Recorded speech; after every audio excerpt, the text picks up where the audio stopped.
Hi everyone, and welcome again to Jason's in the House. I'm your host, Jason Parisella, a real estate agent over at Keller Williams Realty at the Cummings Center in Beverly. So nice to be with you again. And we have two guests today. And Paul Vitale is the chairman of the Beverly Airport, and Bob Mezzetti is the airport manager.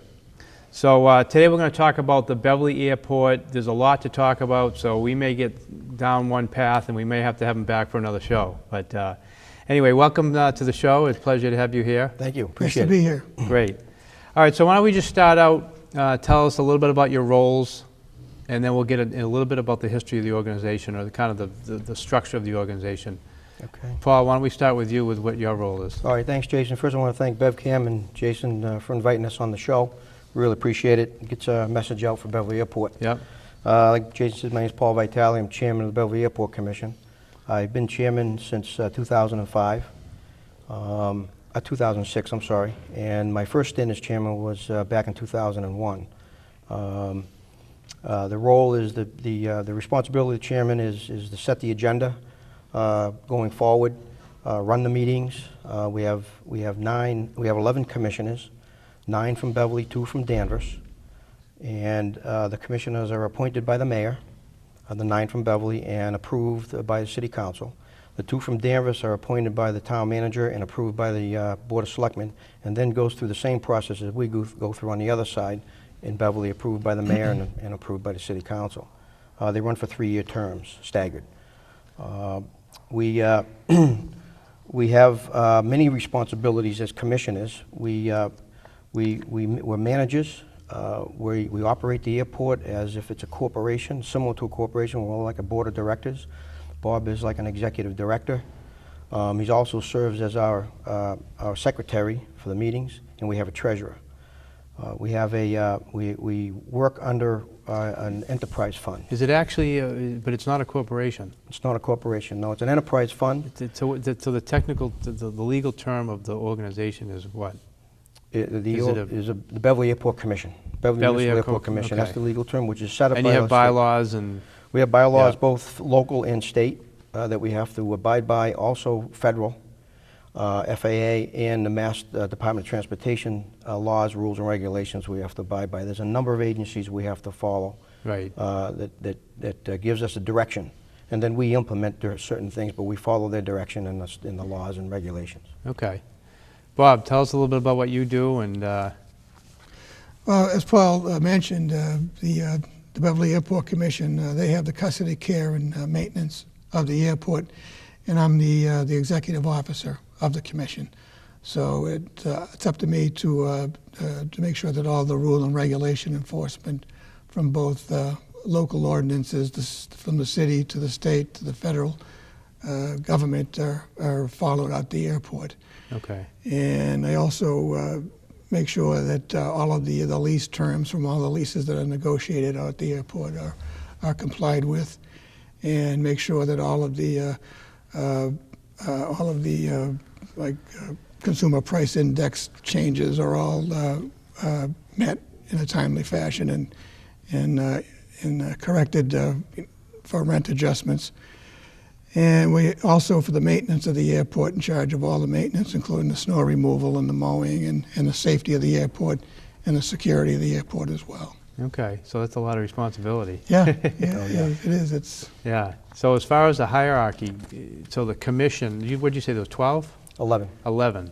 How many from Beverly? 9 from Beverly, 2 from Danvers. Now how does that work? Because most of it's in Beverly, the land? Yeah, back in the, I believe, the 80s, the mayor at that time, in the Board of Aldermen, and the selectmen in Danvers and the town manager decided that they wanted some representation from Danvers on the airport commission, So, in lieu of paying property taxes to Danvers. So we I pay no see. property taxes to Danvers in lieu of having a couple of representatives on the airport commission that represent the town of Danvers. So the commission is basically the controlling piece, and then you hire Bob to be the airport manager. That's correct. So Bob's the second down of command, per se? That's correct, yeah. We're his boss, and he works for the commission.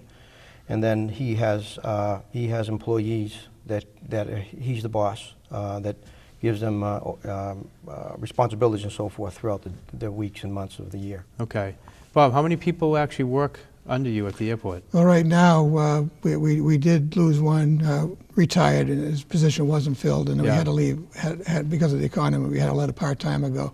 So right now, it's myself and one mechanic and one administrative officer who works 9 to 2. So And is it that's actually so is it actually a non-profit? Where's all the money go?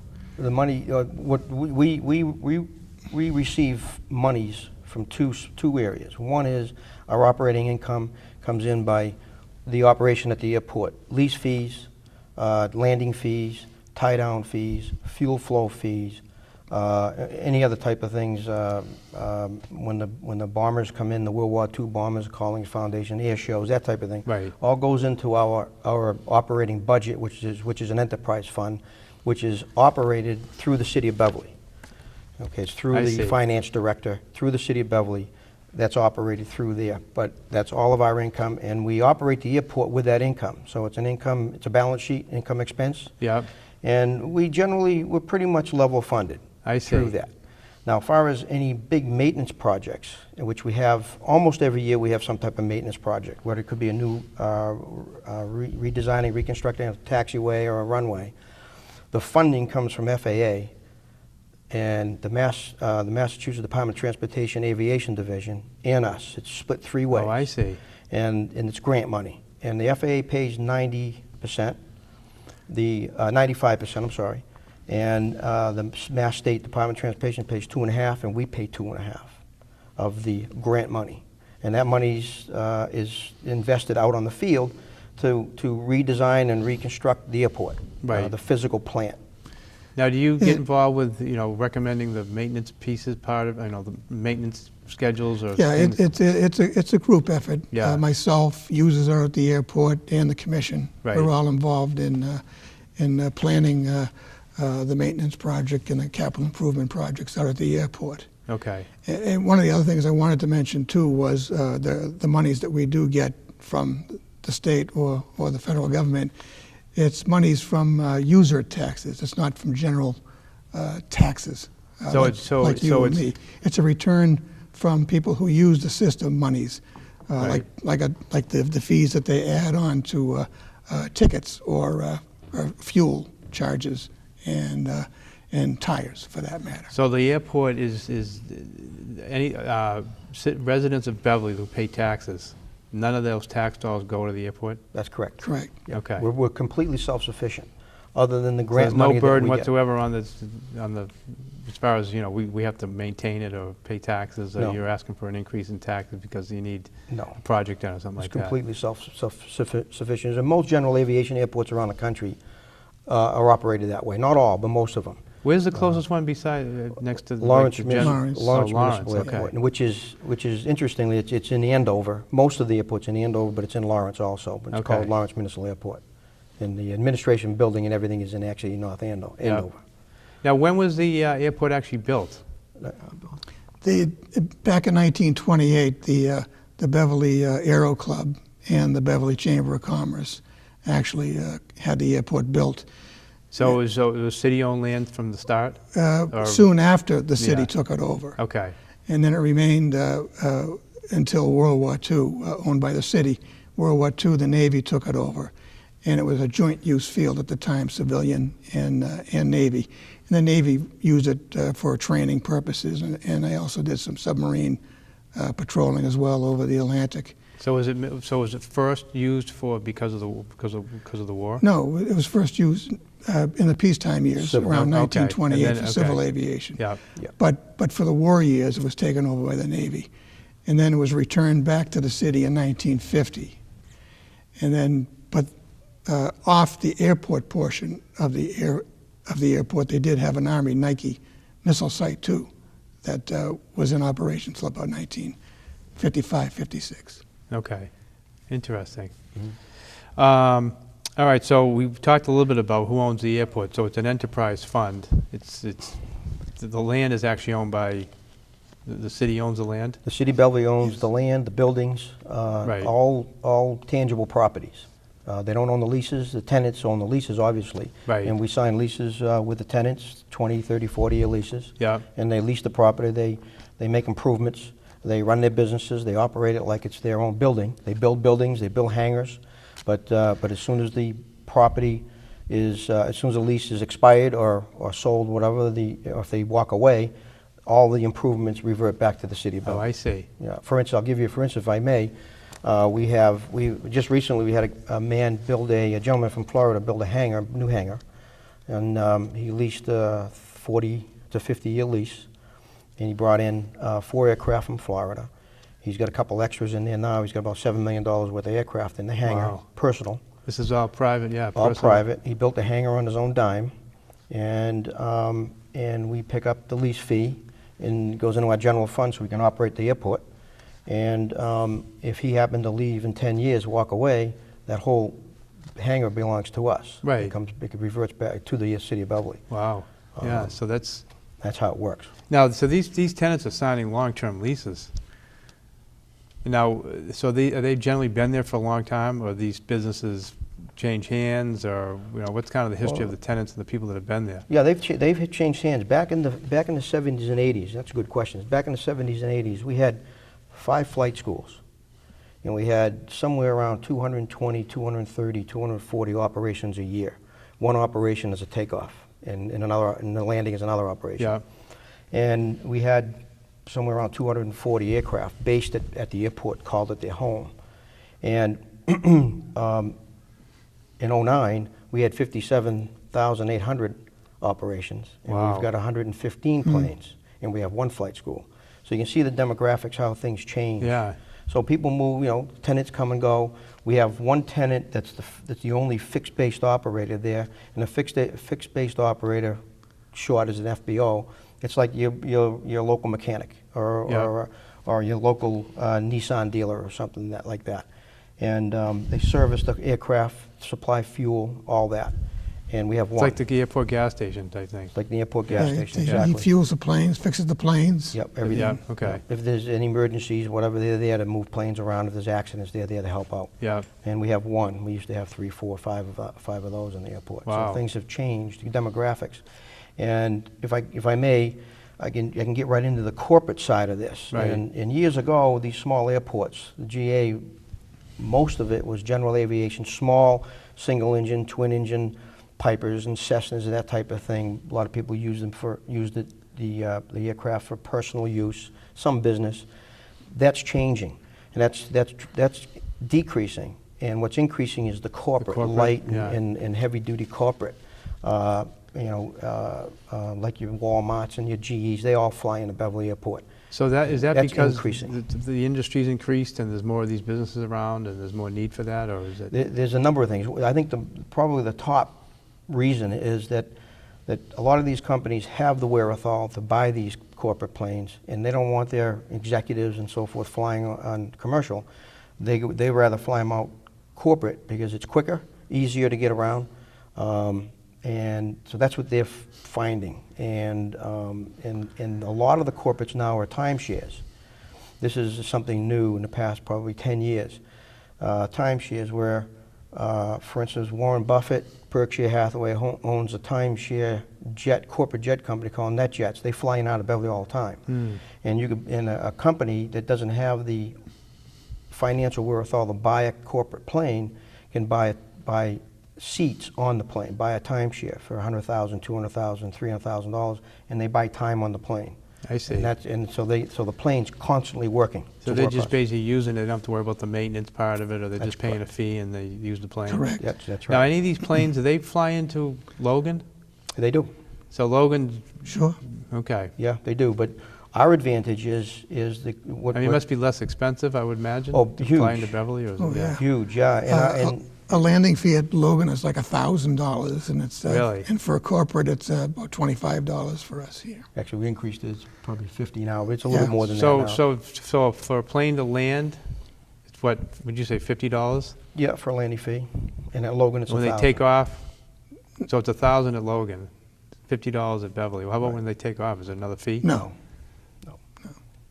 So it's not really, you're not collecting obviously a lot of money when they land the plane. No, but So it's the all the bene- residual. So I was going to say, let's get into that a little bit, the benefit of people living in Beverly, because sometimes people might say, well, we don't want an airport because why would we want to deal with the noise and everything? So what What- do people need to know, residents You've of been Beverly? hearing this. You've been hearing this word a lot lately. Jobs. Right. Jobs. The airport itself employs about 110 people, but because of the airport, a lot of businesses like Cherry Hill situated themselves, built here because of the airport. Because of the airport. That was one of the reasons that Tom Flatley even developed Cherry Hill. And then all the businesses that, of course, were developed, they in turn created jobs. And in the creation of jobs, you had the money flow from payroll and purchase of goods and services going into the community.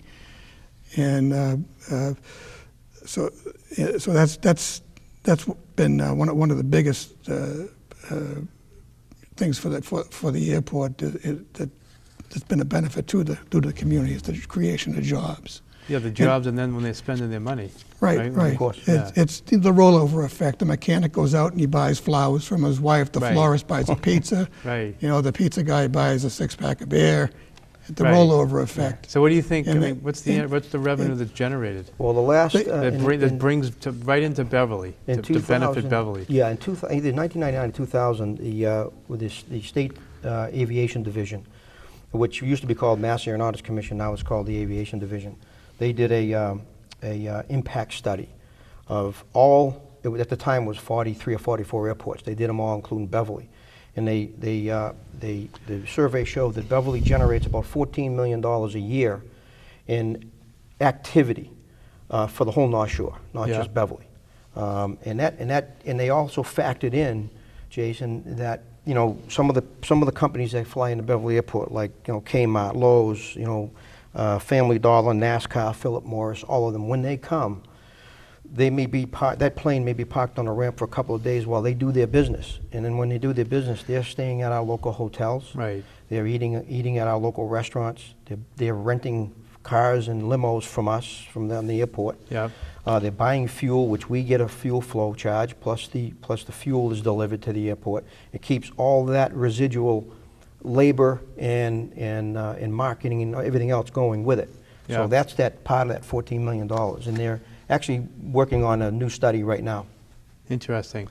There's I was going to say too, you think that, I was just thinking all these corporations coming in now, there's no hotel really in Beverly that for them to stay in. It was an seems almost like- one. Yeah, I mean, I guess a lot of them go to the Ferncroft, for a yeah, I higher- guess yeah. so. Damas is getting a lot of that Yeah, stuff yeah. when they're going That's to. correct. Yeah. Yeah, that's correct.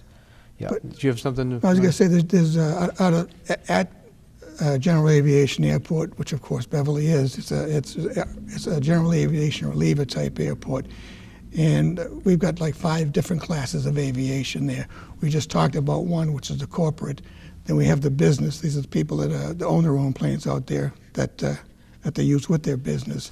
Flight school activity, and also we got some military, mostly Coast Guard, and private, the people that just for pleasure use their aircraft. Right. And one of the other things I wanted to touch upon too about being a benefit to the community, not just from the job creation aspect, but again, the airport itself, it can be used to, if you're a business, parts can be flown in. Like if you got whatever your business is, Right. and if your production is down and you need a part right away, it can be flown in right to your own airport. Yeah. In Beverly. Ambulatory patients that have to either come or go. We have a lot of those out at the airport that come out in ambulances and they're taken care of. We also, some of the other things that can be done, again, thinking about hospitals, is organs. Organs are flown in. Do you get a lot of helicopter traffic? We have Newscopter 7 is based here, and we had a helicopter company that was here, but has since gone out of business, that did foliage tours and helicopter instruction. So the only helicopter we have now is the Newscopter 7. Okay. Currently. Do you think this airport will?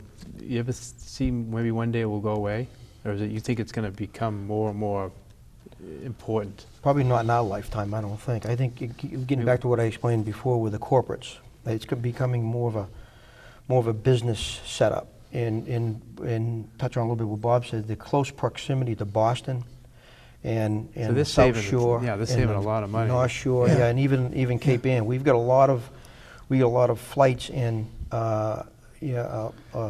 visitors that come from other parts of the country, fly their own aircraft in to come as tourists.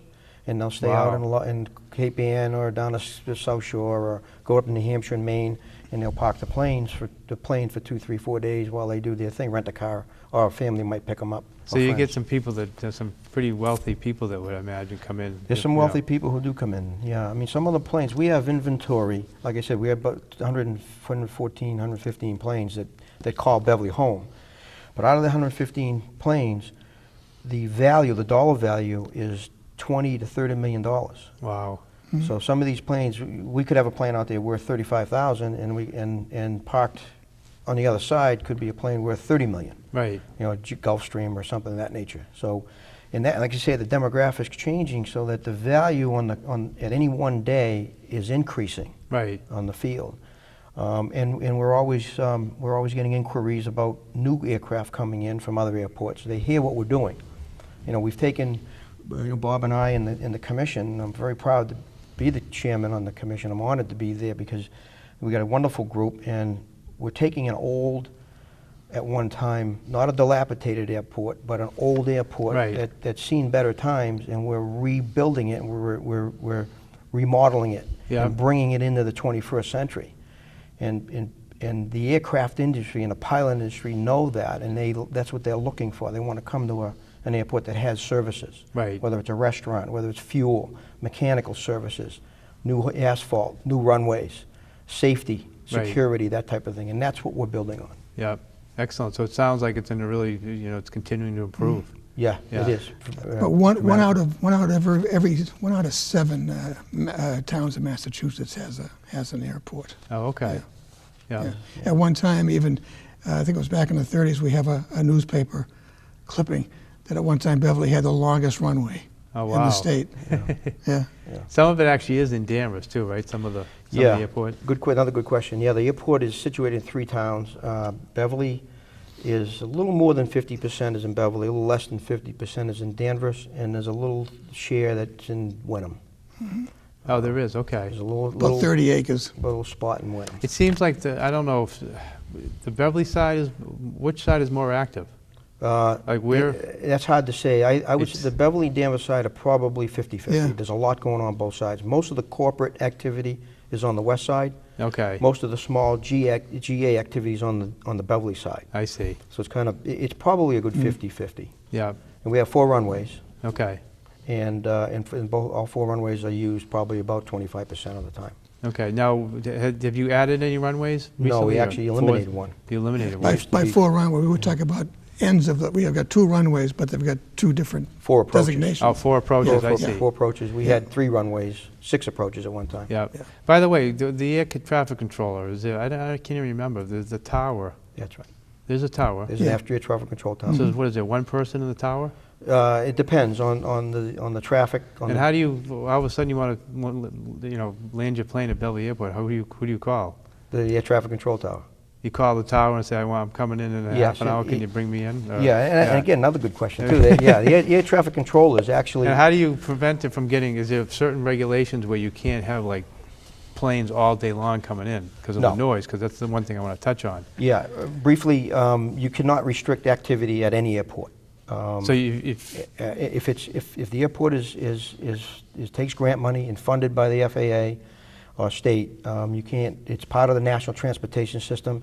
In an analogy, it would be like trying to restrict 128 or trying to restrict the I traffic see. on 93. It's part of the transportation system, and it has to be open 24 hours a day, 7 days a week to any plane or pilot who wants to land there that is able to land there, that the airport's big enough to take the aircraft that's trying to land. I see. But we do have the authority to do some noise abatement. When I became chairman, I set up a number of processes, a noise abatement committee, noise abatement program, good neighbor policy, all working with the pilots and instructors and us and the tenants to work to think about the neighbors and Right. and work with them. Yeah. Okay, we've got a few more minutes left, so I want to talk about, we talked about the noise, so you have some plans in place and some things that you do to Yes, address we do. that. Yes, we do.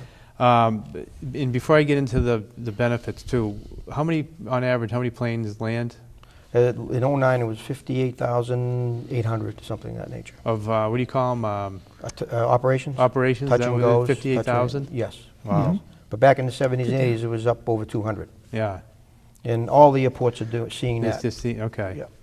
All right, so how does the Beverly Airport benefit Beverly homeowners and surrounding communities? How does it specifically benefit? Well, as I mentioned, talked about some of it, yeah. Mostly it's the creation of the jobs. Right. Because, again, the property taxes and the payrolls from these people that go into the community help the community people. Right. And the property taxes help with essential services, fire, police, schools. Right. So Yeah. that's what that would be the main benefit to the homeowner and the community would be. Okay. Well, I think just to touch base on what we talked about earlier, is again getting down to the trickle down. Is if businesses in our communities are busy, then obviously they're creating jobs and creating income and creating taxable income for everyone, Right. including the property tax, obviously. So as these big operators come into the airport and spend money in our area, they wouldn't be here if it wasn't for Beverly Airport. Right. They would land at Logan or Lawrence or Norwood. Right. So we'd lose all that 14 million of Exactly. Correct. revenue generated. Exactly. Okay. 1 or 2 minutes, actually in about a minute, can you talk about a little bit about some projects that we should know about or any capital improvements that are planned? Yeah, we just had a meeting a couple of weeks ago with FAA and the state, and for the next 6 years, we've got about approximately $11 million worth of improvements coming. And out of that $11 million, our share will be either 2.5% or 5% of that. Okay. And they're rebuilding one of our runways, rebuilding one of our ramp areas where planes park, upgrading it. It's 30, 40 years old. We've got taxiway work to do, and some other things, fencing and repairs and things like that. But total in the next 6 years, if it all comes through, it'll be about $11 million worth of investment. Wow.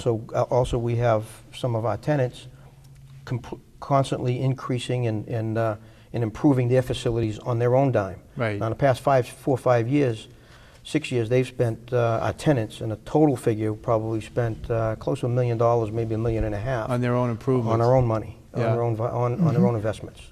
To Beverly And Airport. real quick too, how many more buildings can be put on the airport? If you had like 10 more tenants that wanted to come in and build hangars, how many more? Probably not 10, but we're restricted. We've got some wetland in Wenham. Yeah. And Danvers is some Yeah, wetland. there's FAA separation criteria and, So you have a as lot of Paul said, difference. wetlands. There's Yeah. a lot of criteria, but we have room to build a few more hangars. Yeah. We're getting probably maxed out, but we have a few more A places. few more places. Yeah. Good. Yeah. Great. Well, thank you very much. It was very informative. Thank you for very having much. us. It was Yeah. incredible. Yeah. We may have to have you on again and talk a little bit more about Anytime, we'd look forward to it. Yeah. We've got a lot of information we can share with it. you. Yeah, absolutely. Well, before we close, I want to thank Bevcam and myself personally, and the staff, and thank you all for watching Jason's in the House again. We really appreciate it. And if you have any questions for me at any time, feel free to visit my website, which is jasonparisellateam.com. And we look forward to seeing you next time. Thank you very much.